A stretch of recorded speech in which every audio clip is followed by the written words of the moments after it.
नमस्कार दोस्तों, हर हर महादेव, जय श्री राम।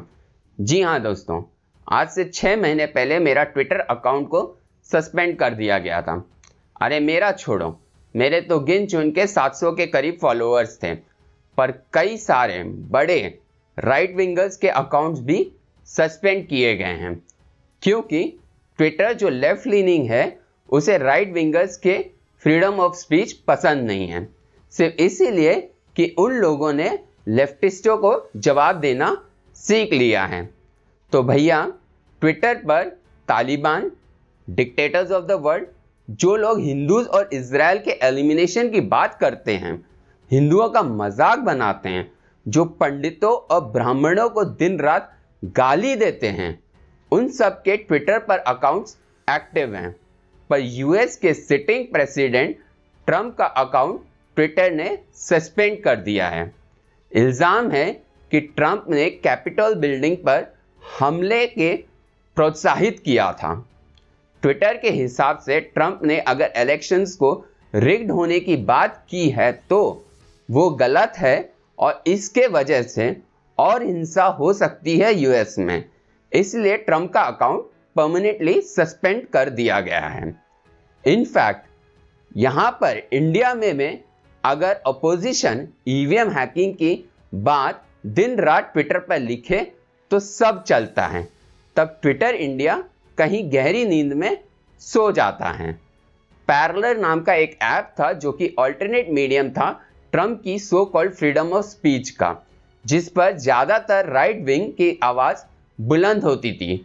उसे भी गूगल और एप्पल ने सस्पेंड कर दिया गया, सिर्फ इसलिए क्योंकि इन्हें सच्चाई बर्दाश्त नहीं होती है। तो कहने का मतलब है, इस दुनिया में लेफ्ट विंग भले ही इंडिया में हो या यूएस में, वो फ्रीडम ऑफ स्पीच की मशाल तो हाथ में लेकर देश भर में घूमते हैं, पर हाँ, अगर राइट विंग की फ्रीडम ऑफ स्पीच की बात आए या कहीं पे ऐसी कोई बात उत्तर के ऊपर आए तो डर का माहौल वाली कहानी शुरू कर देते हैं। पर ट्विटर भूल गया है कि लेफ्टिस्टों का समय खत्म हो रहा है, अब समय राइट विंग का है।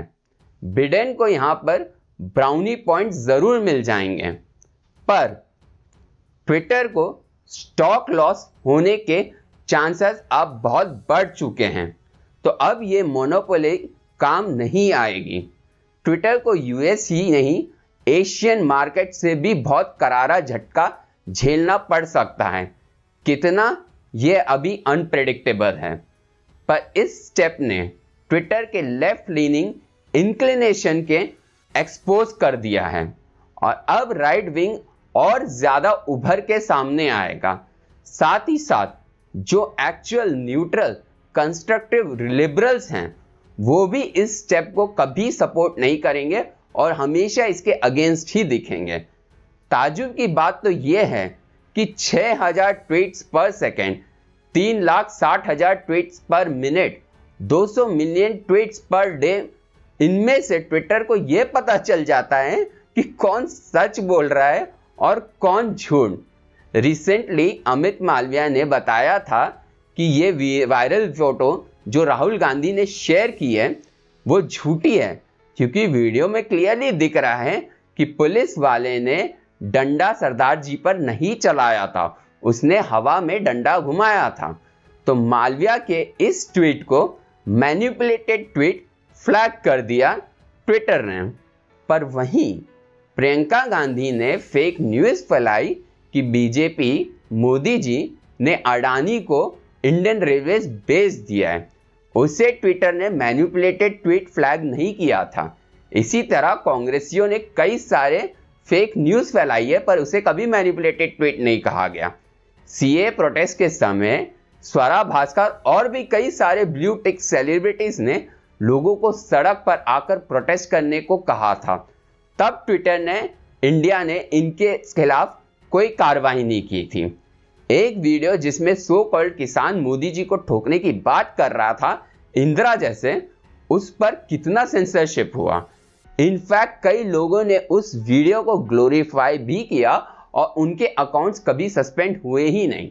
योगराज ने हिंदुओं को, राजपूतों को गाली दी, उस वीडियो को भी जमकर ट्विटर पर शेयर किया गया, पर अकाउंट कभी सस्पेंड नहीं हुए।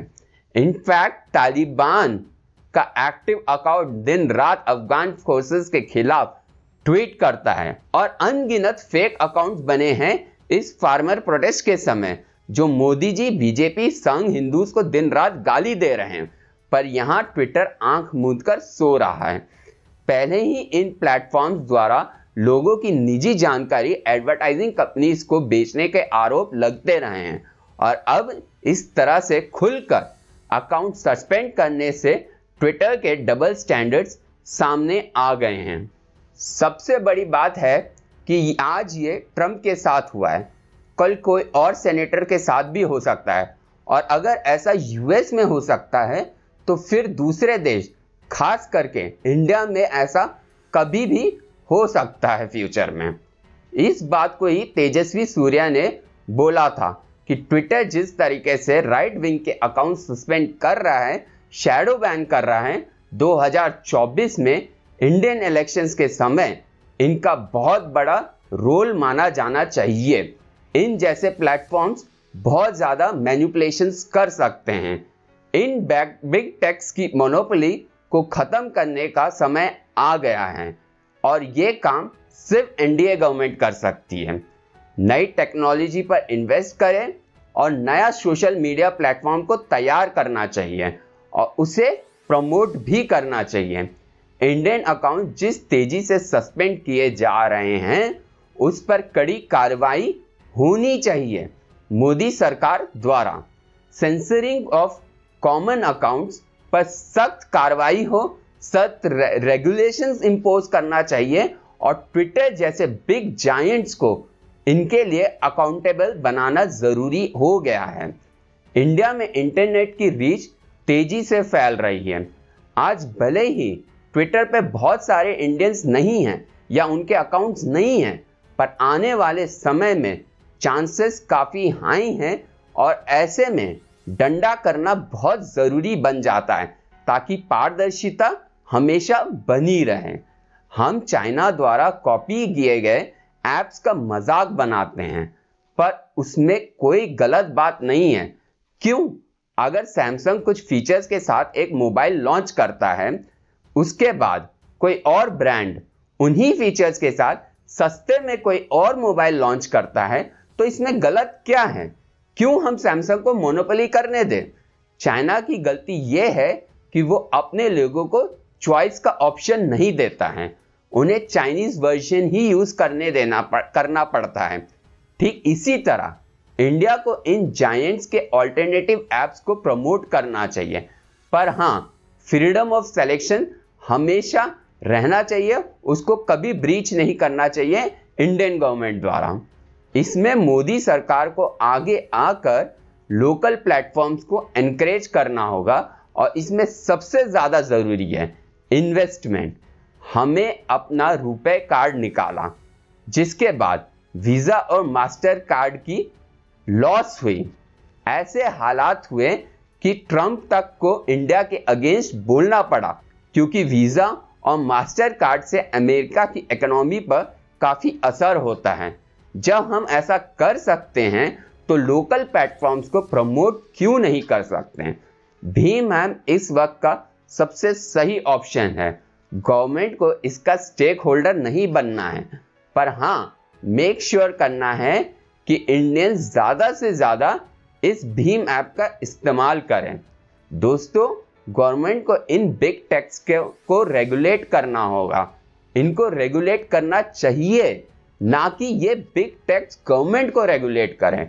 अगर ये बिग टेक्स इंडिया की पॉलिटिक्स को इन्फ्लुएंस कर गए तो इनका राज कई सालों तक रहेगा और ये हम इंडियंस अच्छे से समझते हैं।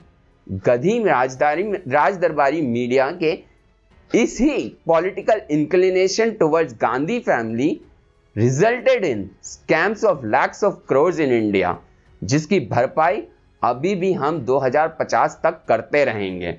इनके डोमिनेंस और मोनोपोली ने कई साल तक हमारे देश को दीमक की तरह खा कर खोखला कर दिया है। इन सब से ज़्यादा ज़रूरी है कि सरकार को ना तो लेफ्टिस्टों के दबाव में आना चाहिए और ना ही उनको अपीज करने की किसी भी तरीके से कोई कोशिश करनी चाहिए, क्योंकि ये लेफ्टिस्ट सिर्फ मोदी सरकार का अपोज करना ही जानते हैं। फिर वो सर्जिकल स्ट्राइक्स हो या पाकिस्तान पीएम इमरान खान की तारीफ करते हुए उसे नोबेल पुरस्कार देने की बात करनी हो, सेंट्रल विस्टा जैसे प्रोजेक्ट को अपोज करना हो या वैक्सीन तक पर फेक नैरेटिव फैलाना हो, लेफ्टिस्ट कुत्ते की दुम है, कभी सीधी नहीं हो सकती। वो हमेशा मोदी सरकार का अपोज ही करेंगे। वीडियो देखने के लिए आप सबका आभार, धन्यवाद दोस्तों। जय हिंद, जय भारत।